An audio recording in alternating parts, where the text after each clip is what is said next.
Hello, everyone. Hi, guys. Thank you for coming back and visiting. This is the Divorce Unplugged podcast, where we talk about so many thought-provoking things in general. And we just are spilling the tea on divorce all day long. So here we are today. I'm Nicole Cox. You might know me as the family law liaison. And this is Keegan. Hi, and you might know me as Divorceology, and I'll do our disclaimer or disclosures. I'm not a lawyer. We're not lawyering. This isn't legal advice. We're not your lawyer. Nicole is a lawyer, but not practicing. I'll let you do your thing. But Right. listen, this is a conversation where we're getting into the weeds of what divorce looks like. This is a conversation that every single person who's ever been divorced and is going through a divorce needs to hear now. So I am an attorney, but I'm not your attorney, and I'm not giving legal advice. We're just speaking the truth. Exactly. Yes. So today we are going to cover questions. So we get lots of questions just in our day-to-day lives, but on the heels of the podcast. And so we've grabbed a handful that we thought were interesting, fun. We've got various opinions and thoughts and responses, and some of these will agree, some of them we won't. But we're going to get into it right now. And I'm going to start with the first question to you, Nicole, which is, Yeah. why does every custody hearing feel like you're on trial for a crime you didn't commit? Isn't that interesting? Because you just automatically, I don't know if it's your nervous system, but anytime somebody attacks your character, all of a sudden you're like, oh my God, I'm being tried for something I didn't do. So I get it. I think it feels that way because every judge, in my opinion, across the country assumes that if you're sitting there, that you are mutually combative and both people are at fault. Yeah, and I think that it's a natural feeling for people who I would say very seldom end up in a courtroom. So, it's Yeah. your first role in there. It's the first time you've got a bailiff, a court clerk, people in the audience, a judge sitting up on a bench. And so it's Yeah. intimidating, Oh my right? goodness. It is so intimidating. And your heart's racing. And you Yeah. don't know if you're going to say the right thing. And if you don't have a coach or an attorney that's coaching you, that's even worse. So I Yeah. agreed, right? Yeah. Okay. I know. So I have the Yeah. second question, and I'm going to read it from one of our audience viewers. And they asked, how many lies, this is interesting, can someone tell in court before anyone actually cares? That is so remember, folks, family law is a unique environment. And in my opinion, Very.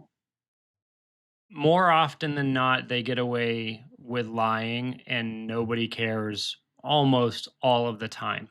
But Yes. being organized and being able to focus on the biggest lies is where you have the potential of making people care. Right. Well, okay, so now you just brought up so many issues I have to unpack. So what you just said was all the issues, focus on the right ones because in law school, you guys, we called it the red herring. So they'll like put you in a direction that doesn't matter, but you're upset because you're being accused by these things or whatever. But really, that's not going to win your case. So don't focus on that. Focus on being the primary good parent, all those things. But again, lies. Let's talk about it. I feel like some people, if you're in discovery, it's a great place to show that somebody's lying. Like, there's just no way. If you go into deposition, there are some funny situations where you can be like, oh, so it sounds strange, but do you remember this email that you sent on such and such date? And you called your co parent, blah, blah, blah, but you say you don't verbally abuse her. So I think that's a good way to get the lies out. Sure. They come to fruition at some point, you know, and then here's the other issue is too, is in the beginning, I think there's something that I like to call like throwing the spaghetti against the wall. Like they will throw everything against the wall to see what sticks. Totally agree. And ultimately for me, it's not really where I tend to guide people to focus their attention. I just go into every situation anticipating the other side to lie through their teeth. And so that's a harsh reality of the situation that I think most people experience, and it's why it's one of the questions we got. Yes, it is interesting. I mean, I do remember even in my own case and with all my clients' cases, and it's interesting because my clients are like, but they're lying. I said, I know they are, but guess what? Mhm. That's what their attorneys are supposed to be doing right now. Is they're making up every possible lie because they're hearing stories from their client and they're believing them until they don't. Yep. Right? Yep. Right. Right. All right. Next. Mhm. This is a loaded one. Oh, uh, no. we may not agree on this one. Mm. Why do restraining orders feel like the nuclear weapon of family court? Well, that's interesting. So when you say nuclear weapon, it's like you feel like they're being overused, obviously. Hmm. Hmm. I think every state differs on the actual bar that you have to show that actual abuse is happening, or like or threats. Um, and God, I've got so much to say about restraining orders. I think also when I coach people, I tell them, wait and see. If you're not physically in harm's way, if you put a restraining order on your co-parent, is this person going to be able to be successfully employed? Depends on their job. Okay, exactly. So if you're an owner operator, nobody cares. But if you're working for the man, you could actually end up shooting yourself in the foot. Now, I'm not saying that people shouldn't get restraining orders if they are absolutely needed. And I can understand because you're talking to somebody that's had maybe a few. But we don't like to talk about that very often, do we? It's just I think it's the last, it would be I would tell my clients that is the last resort. You know Yeah, and I think so. To me, I think they feel like the nuclear weapon because I think ultimately they are, right? And if they take place, if they are issued, then the control and the leverage it gives the other party is massive. Now, do you again, think I'm so? looking through huh? Do you think so? Oh, I think in California it gives you you have hold all the cards. You are in Mhm. control of the economics. You are in control of custody. You are in control of your case, and it's a very devastating impact on your case if you are the recipient of a Mhm. restraining order, and or if you are the party that obtains one on the other side. Um, and so, to me, I agree. They should really only be used when it's a complete necessity. Absolutely. Um, and I do view the pursuit of them through a very skeptical lens in most cases. But Right. that comes with the caveat that that is only in that I Yeah. denounce any abuse. I want to be able to believe every person that wants to get one. It's just so often they are overly used. It's such a scary topic, I feel like. And like we said, you know, we don't want anybody to not get a restraining order that needs one Mhm. because that can be a scary place as well. And I do think that they can be helpful. I also want people to know that in most states, if you get one, it doesn't mean that the other co-parent is restrained from the children. You know, they actually state in some restraining orders and petitions and granted whatnot that it's okay to have communication based on the needs and development of the children. I say this all the time, and they can still see their kiddos, and there just has to be probably like a police station exchange, Mhm. Yeah. right? That exists. And they do. And that's a whole nother conversation because I have a lot of clients that argue that police station um, exchange for different reasons. So my question was, one of our viewers in our audience asked, if court is supposed to be neutral, why does it feel like your ex is winning before it even starts? That's because it's the system, and ultimately, um, it's a chaotic, unknown process for a lot of people. So you automatically feel behind the eight ball. Right. And I would say, this is controversial, I'm sure, that if you're a man, you probably are behind. Oh, I know you wanna go there with that man thing, but every woman feels behind as well. And I think that, everybody feels almost like, a child being reprimanded in court. So, they're coming at you from both angles, and I think each person feels that way. And remember this, the court is designed, or the court feels like it's done a good job if both parties leave unhappy. That's true. It's a combat zone. So you It's feel 100%. behind. It's risky all the time. Which, by the way, I just want to say one thing on that front. I'm a big advocate for negotiating and settlement and mediation. So if you don't have to end up in a courtroom with a judge up on a bench, do it. I know, Really right? pick your battles. Honestly, I talked to one of my close friends, an attorney in one of my towns, and she said the same thing.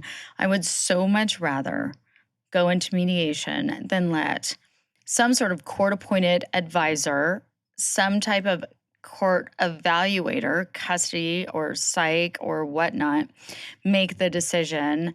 I mean, they would rather have a mediator make the decision versus a judge because a judge just falls back on everybody else's recommendation.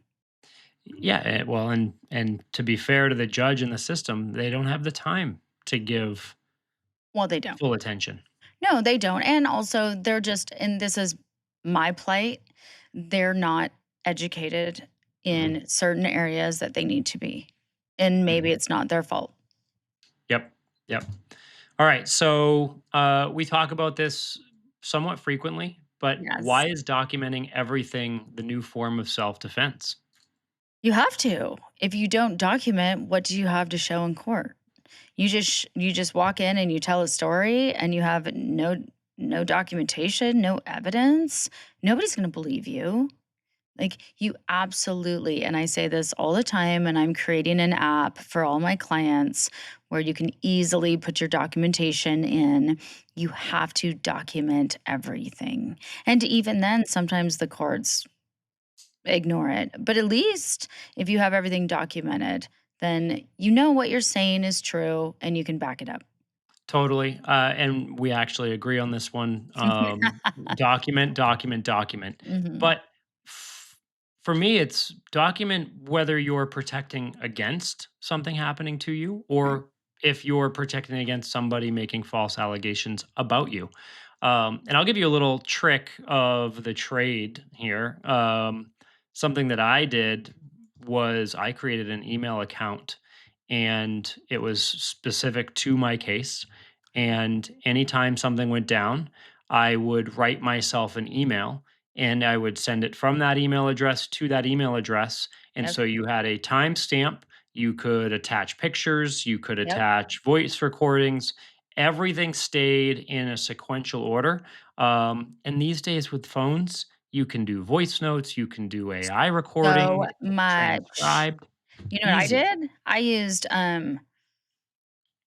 several things. I even sometimes sent text messages to myself, Sure. Yeah. you know? Yeah. Um, Totally. and what's the other thing I'm not thinking of the right what is the document where you put all the audios together? There's an app, but there's all kinds of apps out there right now too. Totally. So, Totally. yeah, I mean, but it is very important to document it and time stamped. That's Yes. so important because they will ask you literally, like your attorneys will ask you, you will be asked by the courts, and we'll talk about meta in a minute, which is interesting. Yeah, Well, and here's why timestamps matter. Because I have seen countless times where everybody is told to document everything, right? And everybody right. knows that they should be, but they don't. And so then they go and they get a notebook and they write everything down all on the same day and they try to grab the dates and the Yeah, time. no. And it's so clear, it's so wrong. It's not a good reflection of reality. And so it's one of those things. The timestamps do create a certain level of validity in whatever you're bringing to the table. I mean, I've had an interesting situation with one of my clients where the other party was showing photos trying to say that it was abuse, but it was actually clearly a surgical procedure. So, but we had the meta. Mhm. So that was interesting. Okay. Yeah, Yeah. So I have had a personal experience with that too. yeah, IT expert imaged the phone, identified the pictures were taken before we had met. Included were surgery, black eyes, bloody lip, scrapes and bruises. Nothing from abuse, right. manufactured. Right, So and so that's when you and I talk about, like, we we want to protect the people that are being abused, but we also don't want it to literally become a situation where it's a fallback for everybody. totally, That's not okay either. totally. Yeah. So I S- have a question. Yeah. Now this is gonna be a good one because I don't technically know, but I think I do. What's the actual difference between a high conflict case and just having an ex who lies better?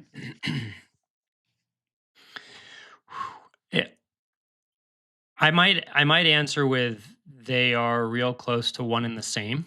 Yeah. Um, but I also might throw in another kind of piece to that question, or point out that high conflict can also be manufactured for the purposes of creating conflict for perception purposes, right? Where, Mhm. and by the way, high conflict is, in my mind, there's legitimate abuse, it's patterned, it's coercive That. control, it's all the things we've talked about, right? And then there's somebody who's lying, I did send the kid with the shoes or I didn't send them with the shoes. Not That's not high conflict, right? Or no. don't cut their hair, or I said you could cut their hair. All your typical intraday stuff isn't high conflict. Right. Um, but it is something that is difficult to deal with when you're dealing with it. So here's an interesting question. So I'm gonna answer a question with a question. Um, I'm not exactly sure. I feel like the attorneys are the ones that label high conflict. Like they will label the high conflict situation to the judge because they're asking for more time. Mhm. That's true. I've seen that. Um, I've seen that. And the other thing too, though, is this is where you get this goes to one of our conversations before is around professionals, right? Yeah. So gals or evaluators, those are the folks in my mind that tend to really focus on the conflict because it gives them job security, right? It's Yeah. it's one of those things where they're the Mhm. ones that get to create labels on everything. Everything is Mhm. labeled for the purposes of driving some pursuit, which we won't get down into that rabbit hole, but Oh, we can. I There's think it's so the much system that craziness labels going it. on in Arizona about it right now. Yeah, I mean, and yeah, like you and I, we even at one point labeled it RICO. So I hear what you're saying. yeah, Yeah. yeah. So Um, who actually is the person that goes in and says, "Hey, this is a high conflict situation." Who labels it? I don't yeah, know. it's a great point. I don't think it is the parties; it's the representation. Right. Yep. They'll go in and say, "This is a high conflict situation. Yeah. So we need this, and we need this, and we need this." And it is a good question because it's like, define high conflict. And I think that's the reality. We all feel because the system drives chaos, it drives conflict, it drives disagreement, it incentivizes that delay and that just disagree on anything and everything that you can. But ultimately it's natural to disagree. You're separating or departing for, the Right. broader channel of folks. You're leaving one another for one reason or another. And there are probably lots of things you've swept under the rug over the years. And now you've got independence in your decision making, and you probably aren't going to think the same way you were when you were thinking or trying to be collective. And so that doesn't create a true high conflict divorce in my mind. I mean, I have to agree with you. Yeah. Cool. And in that situation, people just need to get some help. Yeah. Like, go see a therapist, Get get a some coach. emotional support. Get a coach. Always get a coach. Yeah, exactly. All right. So, what's the worst piece of advice you've ever heard someone get during a divorce? Do you wanna go first or should I? It's going to take me a second to think about this one.